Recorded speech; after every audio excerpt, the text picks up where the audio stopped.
अस्सलामु अलैकुम वरहमतुल्लाहि वबरकातुहू। औज़ु बिल्लाहि मिनश शैतानिर रजीम। बिस्मिल्लाहिर रहमानिर रहीम। मैं तमामी हिंदुस्तान के हिंदू मुस्लिम भाइयों से मुखातिब हूँ।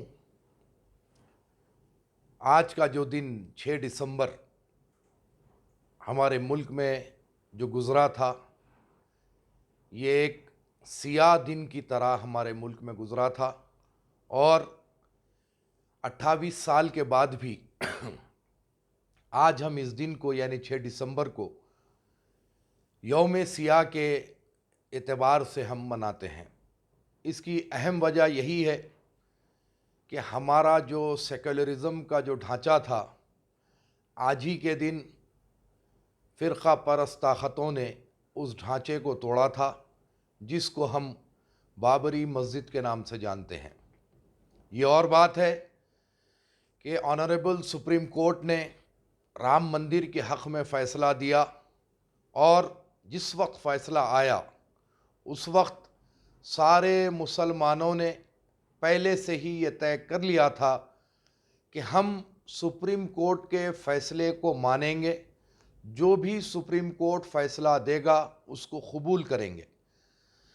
जैसा कि हिंदुस्तान के मुसलमानों ने तय किया था, उसी पर क़ायम रहते हुए जब बाबरी मस्जिद का फ़ैसला पिछले साल आया तो वो राम मंदिर के हक़ में गया और मुसलमानों ने सुप्रीम कोर्ट के फ़ैसले को कबूल करते हुए, सुप्रीम कोर्ट का एहतराम करते हुए, हमने किसी किस्म का कोई भी एहतजाज नहीं किया। बिल्कुल ही पुरअमन अंदाज में रहे और सुप्रीम कोर्ट के फ़ैसले को मानते हुए खामोशी सुकूत इख्तियार किया। लेकिन जो हमारे अपने दिल की कैफ़ियत है, जो हमारे मज़हबी एहसासात है, वो अपनी जगह है। देखिए, बाबरी मस्जिद के मुताल्लिक़ जो बात कही गई थी कि वो मस्जिद राम मंदिर को तोड़कर बाबर ने मस्जिद तामीर की थी, कई ऐसे सबूत वहाँ पर फराम हुए जो वहाँ पर किसी किस्म की कोई मंदिर नहीं थी। खैर देखिए, मैं अब उस पर ज़्यादा बहस करना या बोलना मुनासिब इसलिए नहीं समझूंगा क्योंकि सुप्रीम कोर्ट का फ़ैसला आ चुका है और वहाँ पर मंदिर के लिए शिलान्यास, फाउंडेशन स्टोन जिसको आप कहते हैं, संगे बुनियाद जिसे कहते हैं, वो भी रख दिया गया। लेकिन हमारे अपने ईमान में, हमारे अपने अक़ीदे में ये बात तय है कि एक मकाम पर जब जहाँ मस्जिद बन जाती है तो ज़मीन के 7 तबक़ नीचे अर्श मौला तक वो हिस्सा मस्जिद ही कहलाएगा। ये हमारा ईमान, ये हमारा अक़ीदा, ये हमारा फ़ेथ है। लेकिन चूँकि सुप्रीम कोर्ट ने बाबरी मस्जिद के ख़िलाफ़ फ़ैसला दिया और राम मंदिर के हक़ में दिया, तो इस मुल्क के क़ानून का एहतराम करते हुए, सुप्रीम कोर्ट के फ़ैसले का एहतराम करते हुए हम लोगों ने सुकूत इख्तियार किया, खामोशी इख्तियार की। लेकिन जिस हिसाब से मस्जिद को ढाया गया था, मस्जिद को तोड़ा गया था, डायनेमाइट लगाकर मस्जिद को उड़ा दिया गया था, वो गम आज भी हमारे दिलों में ताज़ा है और वो गम मनाने का हक़ हमें हमारे मुल्क का संविधान, हमारे मुल्क का कॉन्स्टिट्यूशन, हमारे मुल्क का आइन हमें देता है। उसी एतबार से आज हमने यौम सियाह मनाया, पुरअमन अंदाज में मनाया। वो तकलीफ़ दिलों में है, वो जाने वाली नहीं है। हमारी आखिरी सांस तक वो तकलीफ़ हमारे दिलों में बाकी रहेगी और हमारी जो आने वाली नस्लें हैं उनके भी दिलों में तकलीफ़ रहेगी कि हमारा जैसा कि अपना मुल्क हिंदुस्तान है, जो एक सेकुलरिज़म की मिसाल है, एक गंगा जमनी तहज़ीब की मिसाल है, इस प्यारे मुल्क में ऐसा वाक़या पेश आया कि एक इबादतगाह को डायनामाइट से उड़ा दिया गया, तोड़ दिया गया। शरअंगेज़ी के नारों के साथ, शरपसंदी के नारों के साथ उस मस्जिद को तोड़ा गया, तो वो दर्द हमारे दिलों में हमारी आखिरी सांस तक रहेगा। यह बाबरी मस्जिद की बात हुई। दूसरी जो बात है, हमारे अपने शहर हैदराबाद में आप देख रहे हैं कि एक खाना मस्जिद को शहीद कर दिया गया। सेक्रेटरीट की 2 मसाजिद को शहीद कर दिया गया। तेलंगाना हुकूमत की जानिब से उसको दोबारा तामीर करने का वादा किया गया, लेकिन अब तक के वो वादा वफा ना हुआ। मैं इस मौके पर KCR साहब से गुजारिश करूँगा कि आपने असेंबली में ऑन फ्लोर जो वादा किया था कि सेक्रेटरीट की मस्जिदें बनेगी और अक्टूबर के दूसरे हफ्ते में फाउंडेशन स्टोन रखा जाएगा, लेकिन वो बात भी पूरी अब तक के नहीं हुई। हम आपसे इस बात की अपील करते हैं कि फौरी तौर पर सेक्रेटरीट के मसाजिद, एक खाना मस्जिद की आप तामीर करें और जो मुसलमानों के दिलों में जो गम है, जो ज़ख्म है, उसको आप मरहम लगाने का काम करें।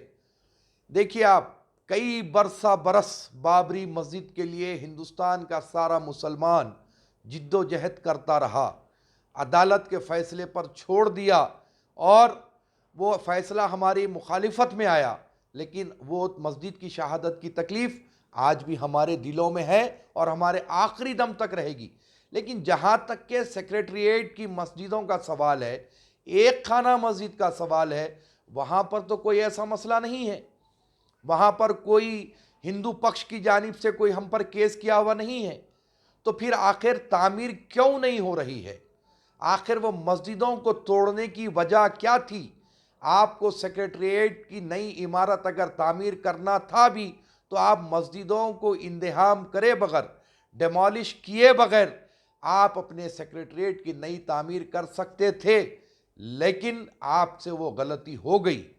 आप वो गलती का इजाला करते हुए आप अपना वादा निभाइए और फौरी तौर पर आप सेक्रेटरीट की मसाजिद, एक खाना मस्जिद अंबरपेट की फिलफौर तामीर कीजिए।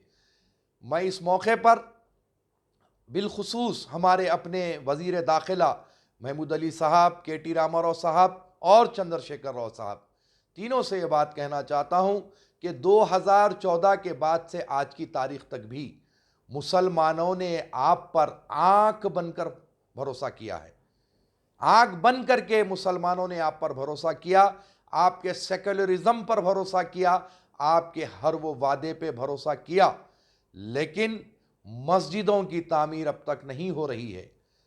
ये काम बहुत पहले हो जाना चाहिए था और मेरा अपना ऐसा ख्याल है, नज़रिया है, मेरा अपना सर्वे है कि हालिया में जो बल्दी इंतखाबात गुजरे हैं और जो TRS को शिकस्त हुई, काफ़ी नशिस्तों पर नुकसान हुआ, तो उसकी एक अहम वजह ये सेक्रेटरीट के मसाजिद और एक खाना मस्जिद भी है। देखिए आप कि जहाँ पर मजलिस मुकाबला की, जहाँ पर मजलिस इत्तेहादुल मुस्लिमीन ने मुकाबला किया, वहाँ पर से तो आपको वोट मिलने का सवाल नहीं था, लेकिन जहाँ से मजलिस ने मुकाबला नहीं किया, वहाँ पर से भी मुसलमानों ने आपको वोट नहीं दिया। आप इसकी तहकीकात करवा लीजिए। ये और बात है कि कुछ लोगों ने, आप मुसलमान लोगों में से कुछ मुस्लिम कायदीन जो मजहबी कायदीन हैं, वो लोगों ने आपको वोट देने की अपील की, लेकिन कौम ने वो मजहबी मुस्लिम कायदीन की अपील को मुस्तरद कर दिया, रिजेक्ट कर दिया और आपको वोट नहीं मिला। 2023 में हमारे फिर असेंबली इंतखाबात आएंगे। आप देख रहे हैं कि फ़िरक़ा परस्त ताकतें किस तरीके से तेलंगाना पर नज़रें जमा कर बैठी हैं, वो अपने पैर फैलाने की कोशिश कर रहे हैं। तो आपको चाहिए कि फौरी तौर पर आप अपने पॉलिसीज़ में चेंज लाएं और जो मुसलमानों का भरोसा आप पर जैसे पहले था, वो भरोसा फिर आप पर कायम हो जाए, क्योंकि फिल वक्त मुसलमानों का भरोसा डगमगा रहा है। ये बात बड़ी ही साफ अंदाज में हम आपसे कह रहे हैं और अपील कर रहे हैं आपसे कि आप अपनी पॉलिसीज़ में चेंज लाएं, क्योंकि मुसलमान पसमानदा है।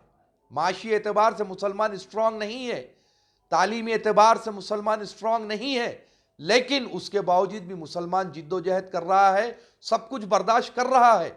लेकिन मुसलमान मजहबी मामलात में, मस्जिदों के मामलात में कभी भी क़तई तौर पर ऐसी चीज़ों को बर्दाश्त नहीं करेगा। मैं फिर एक बार कह रहा हूं, चाहे हमारे सीएम केसीआर साहब हो, चाहे केटी रामाराव साहब हो, चाहे महमूद अली साहब हो, आप लोग ये मेरी बात को सुने, गौर से सुने कि मुसलमानों का भरोसा डगमगा चुका है। कुछ मुस्लिम मजहबी कायदीन ने बल्दी इंतखाबात में आपको वोट देने की अपील की थी, लेकिन हैदराबाद के मुसलमानों ने वो अपील को रिजेक्ट कर दिया, मुस्तरद कर दिया, और आपको हैदराबाद के मुसलमान जहां से मजलिस मुकाबला नहीं कर रही थी वहां पर भी आपको मुसलमानों ने वोट नहीं दिया। उस वजह से आप ये इलेक्शन में सीटें नशिस्तें कम हासिल किए और मुसलमानों का भरोसा आप पर से बिल्कुल ही मुकम्मल तौर पर ख़त्म ना हो जाए। आप अपने पॉलिसीज़ में चेंज लाएं और मुसलमानों का भरोसे को आप कायम करें और हुकूमत को तरक्की की तरफ ले जाएं, अपनी रियासत को तरक्की की तरफ लेके जाएं, क्योंकि आप अपने आप को सेक्युलर कहते हैं। अगर आप हकीकी माना में सेक्युलर है तो फिर आपको चाहिए कि हिंदू, मुस्लिम, सिख, ईसाई सबको अपने साथ लेकर चलें, क्योंकि तेलंगाना के जो लोग हैं, चाहे वो हिंदू हो, चाहे वो मुसलमान हो, चाहे वो सिख हो, चाहे वो ईसाई हो, कोई भी कम्युनल नहीं है। यहाँ पर फ़िरका परस्त ताकत परवान नहीं चढ़ेगी, यहाँ पर फ़िरका परस्ती का जहर नहीं चलेगा। जिस तरीके से बीजेपी चाह रही है वो काम नहीं होगा।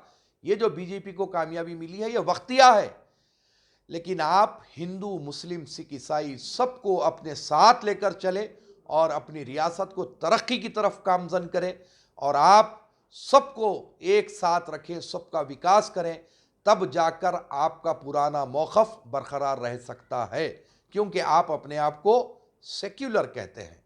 मैं इस मौके पर तमाम ही मुसलमानों से इस बात की अपील करूँगा कि पुरअमन अंदाज में ख़त के ज़रिए आप और भी जो भी जमहूरी अंदाज में हमको इजाज़त मिलती है उसके ज़रिए तेलंगाना हुकूमत से मुतालबा करें कि सेक्रेटरीट के दोनों मसाजिद और एक खाना मस्जिद की फ़ौरी तौर पर तामीर की जाए। अस्सलामु अलैकुम वरहमतुल्लाहि वबरकातुहू।